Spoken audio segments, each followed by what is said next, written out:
Muitas pessoas acreditam que, ao ler o termo militância no artigo do professor Olavo de Carvalho, lá no capítulo, pensa que vai ter aulas de como militar, como ensinar, como conduzir a militância. Não, o capítulo não fala sobre isso. O capítulo fala sobre outras coisas. O capítulo fala sobre o comportamento dos indivíduos, o comportamento do pensamento revolucionário, e comparando o comportamento revolucionário com o comportamento tradicional e espiritual. Então, é um pouco divergente daquilo que a gente acredita quando a gente lê o texto. Mas vamos falar um pouco aqui sobre espiritualidade e fanatismo. O professor Olavo de Carvalho começa falando o seguinte: para todas as tradições espirituais, seja cristã, católica, evangélica e islâmica, inclusive, a vida ela tem um propósito, ela tem um sentido. Você vem para a Terra com uma missão. Você vem, encarna aqui em carne, você vem em espírito para cá com um objetivo que Deus lhe deu. Só que você não sabe esse objetivo. Você desconhece ele. Esse objetivo só vai ficar claro para você no fim da sua vida. Depois que você for para o além, é que você vai saber o objetivo que você veio aqui. Então ele é invisível até o fim. O seu objetivo de vida, o seu propósito, o seu sentido. Ademais, quando você passar daqui para o além, o que é que vai acontecer? Você vai ter a sua vida, todos os seus cumprimentos de vida, a sua missão, como você se comportou aqui, comparada a uma régua suprema, para o seu julgamento final, no caso. E que régua é essa? No cristianismo, essa régua é Jesus. O que é que você tem de exemplo? Você tem de exemplo os santos, você tem de exemplo os profetas. Eles trabalham como modelos de vida para nós seguirmos eles e aí podermos, alcançar o objetivo supremo e resolver o problema supremo. Mas e para as ideologias revolucionárias modernas? Existe algum sentido de vida? Não. Existe algum propósito de vida? Não. Você não vem aqui. A sua única medida para as ideologias revolucionárias modernas, inclui aí o marxismo, é o quanto você lutou para alcançar a sociedade futura. O quanto você trabalhou pela sociedade futura. Essa é a sua régua para as ideologias revolucionárias. No caso, se você trabalhou muito para ajudar na construção da sociedade futura, você vai ser considerado uma boa pessoa. Se você ajudou pouco, você vai ser considerado uma má pessoa. Não importa se você roubou, se você matou, se você cometeu genocídio, se você roubou do BNDES, se você roubou da Petrobras. Não importa. O seu objetivo, a sua comparação, a sua régua é a sociedade futura, que eles chamam de progressistas. Enquanto aqueles que são contra a sociedade futura, que querem atrasar a chegada da sociedade futura, são os reacionários. Quanto mais você trabalhar para acelerar a sociedade de forma a chegar nesse objetivo final, melhor para você. Melhor você é, maior a sua comparação para a doutrina revolucionária. E quanto mais você atrasar esse processo, pior você é. Agora, acontece um fenômeno chamado alternâncias e contradições no movimento histórico. O que são as alternâncias e as contradições do movimento histórico? Às vezes, os agentes que são usados para esses trabalhos vão do bem ao mal alternativamente. O que é que ele quer dizer com isso? Tanto Luís XIV, quanto Ivan Terrível, quanto Robespierre, quanto Stalin e quanto o Lula foram considerados bons e maus de acordo com o que tenham contribuído ou prejudicado o projeto da sociedade futura. Por exemplo, quando a esquerda caiu ano passado, ou ano retrasado, e aí eles estavam desorganizados, quem que eles culparam? O Lula. Porque tinha se corrompido para o capitalismo, para a maldade, não tinha sido fiel aos ideais. No futuro, ele pode ser novamente considerado como uma boa pessoa. Não importa para o movimento revolucionário padrões, não existem padrões eternos, eles podem ser variados. Uma hora o indivíduo pode ser bom, outra hora pode ser mal, de acordo com o que seja a interpretação do momento. A gente vai ver que essa interpretação dos agentes históricos, ela varia normalmente no movimento revolucionário. Modelos de conduta humana. Bom, o que a gente pode ter disso aqui? Modelo de conduta espiritual. Inspiração estável.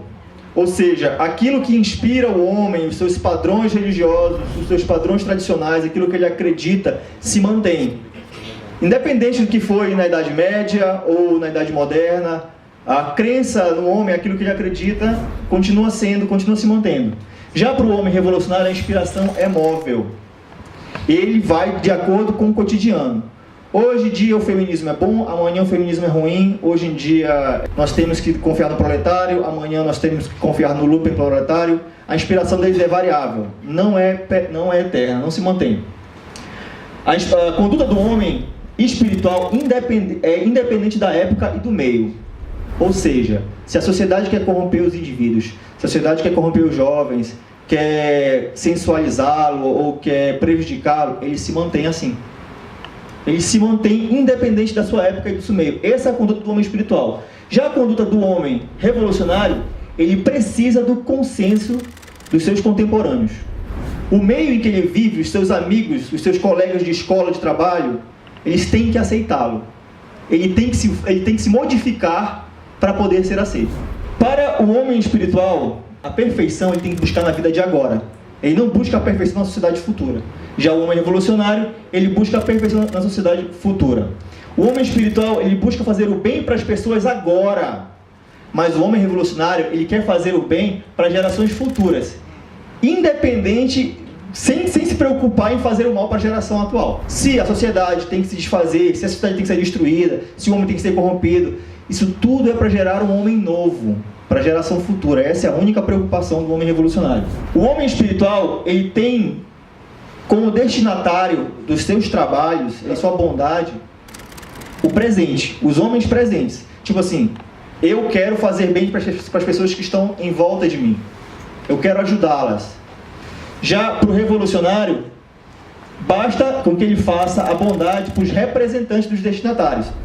Pode surgir uma pessoa que represente o proletário. Pode surgir uma pessoa que represente o campesino. Pode surgir um partido que represente as mulheres. O movimento revolucionário vai querer fazer bem para os representantes. Ele não vai querer fazer bem para a sociedade em si. Visão tradicional e muitos exemplos e registros. O que acontece?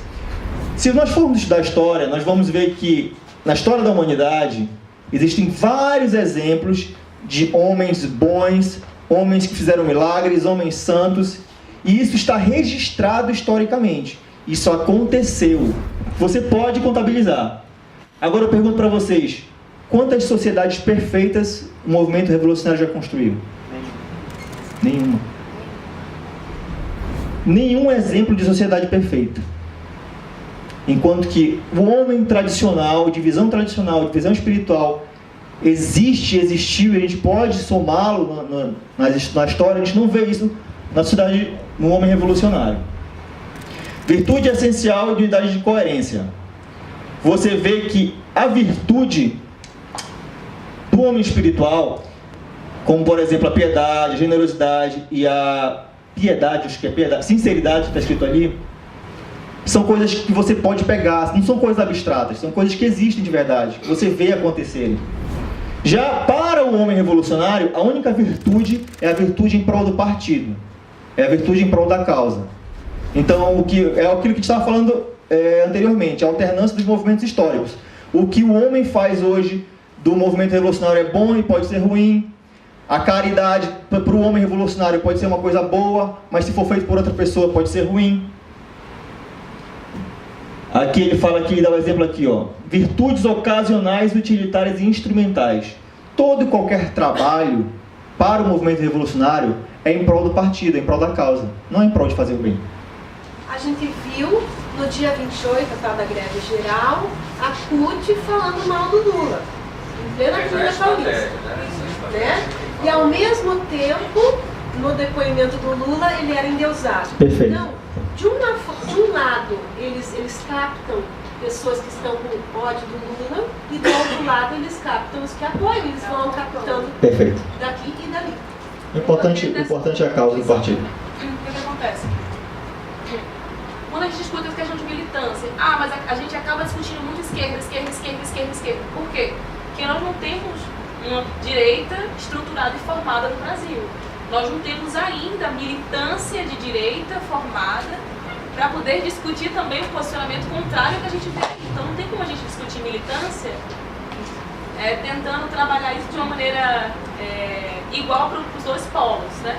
Então acaba que a gente vai realmente analisando, discutindo e compreendendo o porquê que a militância de esquerda, porquê que esse movimento revolucionário funciona e o que fazer e entender para lidar com esse jogo que eles trabalham, esse jogo psicológico com as pessoas que não entendem. Não esquecer que é importante lidar com o movimento revolucionário. O movimento revolucionário não é um movimento apenas político, é um movimento inclusive religioso. Então é um negócio que passa por refundar as bases do cristianismo. Desculpa, falei besteira, não é refundar as bases do cristianismo, mas é fortalecer as bases do cristianismo, entendeu? Restabelecer a fé do homem, que está muito fraco. Isso é próprio do movimento revolucionário já há mais de 500 anos. E só um parênteses, é interessante porque o homem revolucionário, na verdade, você falou agora 500 anos, está esperando essa palavra. Porque, na verdade, tudo isso começou com a Renascença, entre o século XIV e o século XV. Porque se você voltar lá as características do homem revolucionário, você vai ver que o que foi que a Renascença fez? Ela tirou Deus do centro da vida do homem e colocou o próprio homem, entendeu? Mas acontece uma coisa muito interessante, que é o seguinte: quanto maior a individualidade de um homem, menor a sua tipicidade. Ou seja, quanto mais único ele for nas artes, quanto mais único ele for na filosofia, ou até na própria religião como santo, mais individual ele é, mais raro ele é, e mais difícil de você tipificá-lo, mais difícil de você categorizá-lo. E o que é que a ciência social tenta fazer hoje? A ciência social tenta enquadrar todos os homens, só que ela faz isso no máximo com enquadramento parcial, que aí usa um termo lá chamado a média dos homens indistintos. E o que é que o Gramsci fez? O que é que o Gramsci tem a ver com tudo isso aqui? O Gramsci, ele tenta classificar as pessoas em duas apenas. Não basta o número de tipicidades ser grande o suficiente no mundo, o Gramsci tenta classificar as pessoas em duas apenas: os agentes e os pacientes. Aquelas pessoas que trabalham a favor da luta de classes e aquelas pessoas que trabalham contra a luta de classes. Isso vai gerar um problema lá na frente, onde o esquerdista, o revolucionário, vê você ou como amigo ou como inimigo. Ele não consegue ter uma visão parcial ou média de onde você esteja na sociedade. As pessoas, elas têm uma ideia um pouco como eu posso dizer, não muito exata do que seja fanatismo. As pessoas confundem fanatismo com exaltação frenética, que não é, com pessoas que são muito irritadas, pessoas nervosas que também não necessariamente são fanáticas. Uma pessoa serena, moderada e afinada com a ideologia coletiva pode ser um fanático. Aquele professor de filosofia, calmo, tranquilo, que não exalta a voz e que convence os alunos, que nem doutrina, manipula o próprio comportamento do aluno. Tipo com Karnal, né? Tipo Karnal, por exemplo. O que é ser fanático? Afinado com a ideologia coletiva vai ocasionar nele. Ele vai utilizar o partido político, o movimento dele, como canal de expressão. Ele, fora do movimento político, ele fora do seu partido, fora dos seus colegas ali de partido, ele se sente sozinho. Ele se sente como um nada, ele não tem personalidade. Ele não é ninguém. Mas quando ele entra no partido, quando ele entra no movimento, ele começa a utilizar o partido como canal de expressão, ele começa a sentir como partido. Se o partido se fortalece, ele fica feliz. Se o partido se enfraquece, está acabando o mundo. Ele vive o partido é ele. E acontece um fenômeno que só aconteceu aqui no Brasil chamado função nomeante. Fulano do PT, Zeca do PT, Ciclano do PT. Eu não vejo nenhum Ciclano do PSDB, eu não vejo nenhum Fulano do DEM, eu não vejo nenhum Ciclano do PRTB, eu não vejo. Só do PT. Que a gente chama de função nomeante. Deixa de existir a individualidade, a própria personalidade daquele homem e ele passa a fazer parte do partido. Ele pertence ao partido e a personalidade dele só existe no partido. Fora do partido ele não existe. Aí o que isso aqui leva? Dentro do indivíduo militante, do indivíduo ali que faz revolucionário que está dentro do partido. Isso leva à rejeição do presente. É o que o revolucionário fala. Um outro mundo é possível. Que outro mundo é esse? É o mundo do futuro. É o mundo de quando eles tomarem o poder. esse outro mundo, e ele vive por esse mundo, que é o objetivo dele, é quando eles alcançarem o poder. Como a gente está vendo por aí nas principais revoluções, principalmente na Venezuela, por exemplo. O que vai acontecer aqui, esse indivíduo, a solidão que ele tinha antes, porque ele não se bastava, essa solidão vai deixar de existir. Então ele vai começar a se sentir preenchido, mas todo esse preenchimento é por causa do partido. O fanático não está no mundo, mas é do mundo. Qual é aquela frase de Jesus? A frase de Jesus é o seguinte: eu estou no mundo, mas esse mundo não é meu. Eu estou no mundo, mas eu não sou desse mundo. Para o revolucionário, essa frase é ao contrário. O Gramsci, trabalhando com aquela ideia, aquela dialética ali, aquela ideia de amigo e inimigo, de agentes e pacientes na luta de classes, o Gramsci, quando classificou o homem ou com uma pessoa que contribui para a luta de classes, ou com uma pessoa que não contribui para a luta de classes, ele gerou mais ou menos isso aqui. A sociedade começou a ser classificada em duas: o homem que tem um objetivo individual e o homem que tem um objetivo autêntico. O homem que tem um objetivo individual é aquele tradicional, espiritual, que tem todas aquelas características que nós lemos anteriormente. Esse homem de objetivo individual, ele tem valores universais reconhecidos e apreciados. Como que, por exemplo, vamos lá,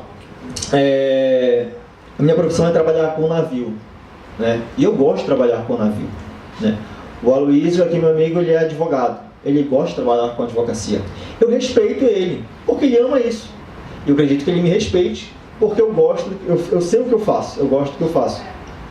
E nós nos respeitamos, e assim é o homem que tem um objetivo individual, ele respeita o objetivo do outro, do seu colega.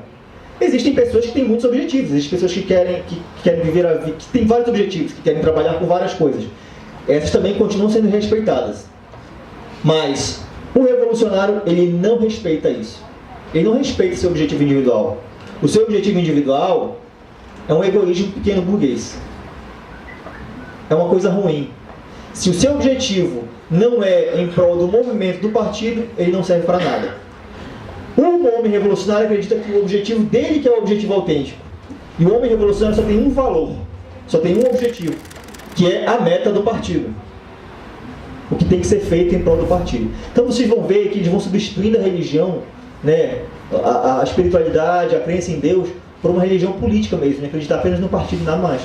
É algo assim muito, não posso dizer, quase demoníaco mesmo. Os outros valores dependem da meta do partido. Aí o Olavo cita lá o exemplo de caridade. Se eu faço a caridade porque eu quero me sentir bem, porque eu quero fazer o bem para o meu colega, para o homem que está do meu lado, porque eu quero ver ele bem, isso é uma ilusão individual burguesa. Mas, se eu faço a caridade em prol de melhorar a imagem do partido, não, aí sim isso é uma virtude máxima. Isso é o melhor que eu poderia fazer. E aí finalmente acontece aquilo que o Gramsci tanto trabalhou para acontecer, que foi classificar os homens em duas coisas: ou o homem é inimigo do partido, ou o homem é amigo do partido. Em 2014, com o impeachment, com a proximidade do impeachment da Dilma e todos aqueles movimentos que estavam tendo de rua, um colega de ensino médio meu, que ele é de esquerda, ele postou no Facebook assim: você é um inimigo. Você é meu inimigo, ele postou assim. Não fale mais comigo. Eu não entendi aquilo, sinceramente, eu não entendi. Que isso, cara? Convivi contigo tantos anos, sou teu inimigo agora. Ele fez biologia na Universidade Federal do Pará e aí seguiu o caminho dele, né? Esquerdou. Totalmente. Hoje eu entendo. Foi um homem que perdeu a sua individualidade e foi absorvido pelo movimento revolucionário. Usava drogas e tudo mais, se perdeu. Tem o que falar. Para o amigo do partido, para o homem revolucionário, vocês não têm o direito de definirem nos seus próprios termos. Toda e qualquer definição é como o partido escolhe. Então, pessoal, concluindo, voltando lá para o início, né, vamos ver aqui. Nós vimos basicamente a personalidade dos indivíduos, a personalidade do homem que tem tradições espirituais, que se mantém nas tradições espirituais, e como é a personalidade do indivíduo que foi subtraído e subjugado pelo movimento revolucionário moderno. Só isso, obrigado.